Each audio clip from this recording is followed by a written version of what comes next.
So as you may know, me and a friend just released a blind accessible hack and slash dungeon crawler that is totally playable by blind people. As you also may know, Miziziziz just released a video yesterday about a game that he made that's a dungeon crawler that blind people can play. I'm tempted to say that he stole our idea, but apparently he made it 2 years ago. I mean, the market isn't exactly saturated. I thought it was interesting to see what challenges he faced and what challenges we faced and how we solved those problems differently.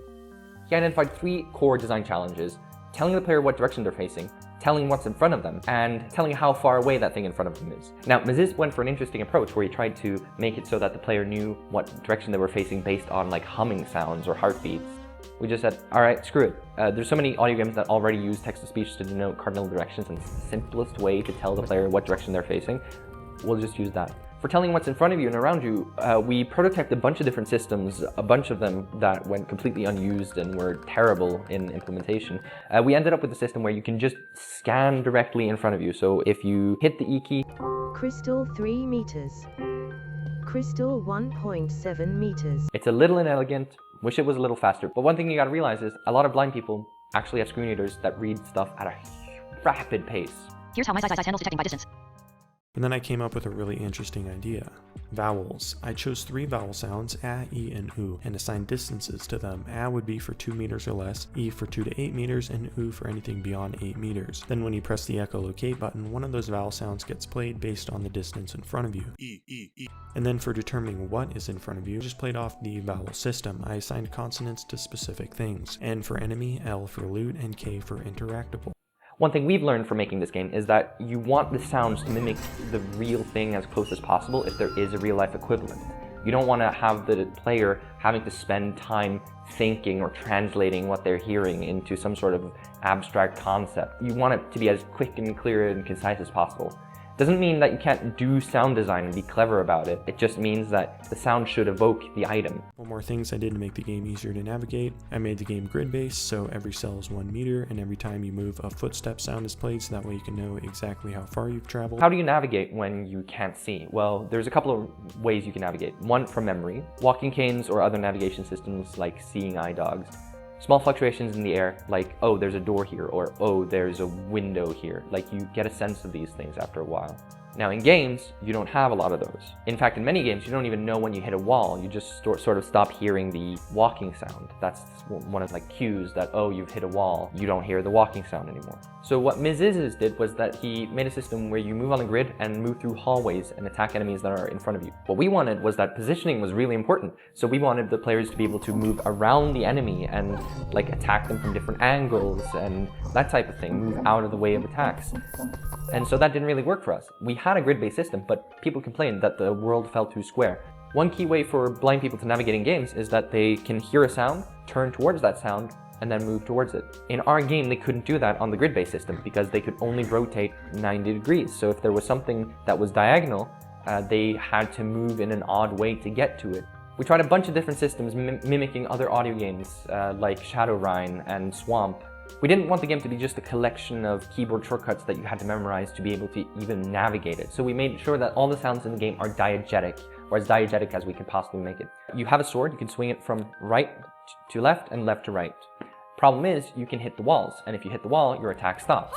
So you have to sort of know where the walls are. So we devised a system that when you are close to a wall, the wall makes a sound.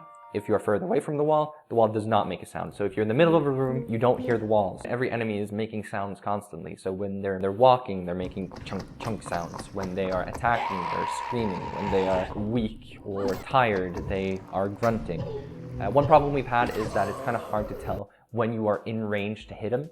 I heard something over here, yeah. Ross Minor playing Code Dungeon.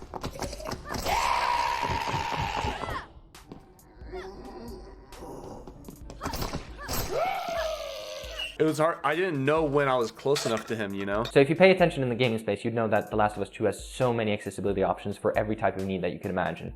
And one of the things that they do is that they have an audio glossary, which is a genius idea. It tells you, you can go into the options menu and listen to sounds that are sound cues for some sort of action. And they have a sound cue for when you're supposed to hit a button when an enemy is in range of you. Now, we don't have an instant takedown system or a combo system where you have to hit the button at the right time, but we could benefit from having an audio cue when you are close enough to an enemy to actually hit them.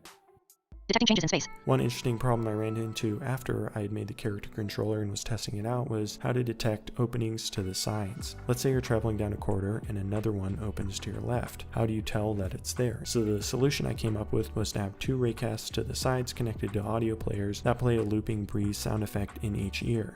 We also do this. Every hallway has a howling noise coming from it that is just sort of constant and very directional, so you hear it if you are close by. Another thing we have is just, in general, when you walk and suddenly the space opens up quite a bit around you, you hear a sound. And with this system, we can actually create more complex rooms that have pillars in them that are not just square. Text-to-speech in games is weirdly difficult.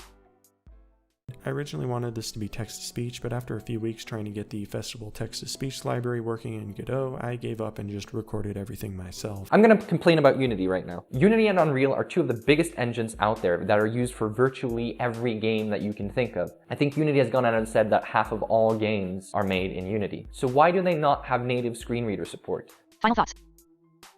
I really enjoyed how he made his game and the differences between mine and his, even though we started from a very similar premise and moved on from there. It's kind of interesting how the process affects the game design. I recommend every game developer make an audio game at some point. I'll echo his advice. Go out there, make your own blind accessible games. It's a real challenge, but it's really rewarding. Audiogames Forums is one of the friendliest gaming communities I've ever encountered. But if there's one tip I want to leave for you, get feedback early and often. Don't go out and assume you know everything and start designing a really complex system before consulting with people who play these types of games. Often have recommendations for games that you can try the demos of with great examples of how to solve these types of problems. Well, that's it for me. Thank you for checking out the video. Help curate the site, leave a like, and I'll see you next time.